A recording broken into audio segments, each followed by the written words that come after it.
तुमने योर्गो को अच्छा खुशामदीद कहा निकोला।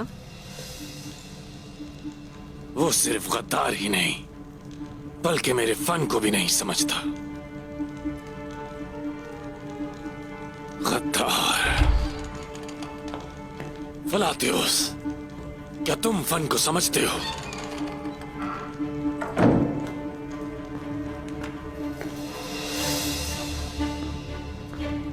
ये कुस्तुनतुनिया से आया है निकोला, शहंशाह की तरफ से।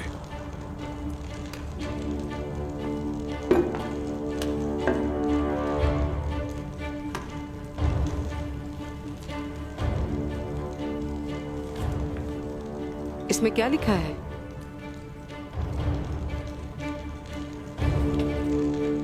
मुझे बुलाया है फौरी तौर पर। वो क्या चाहता है?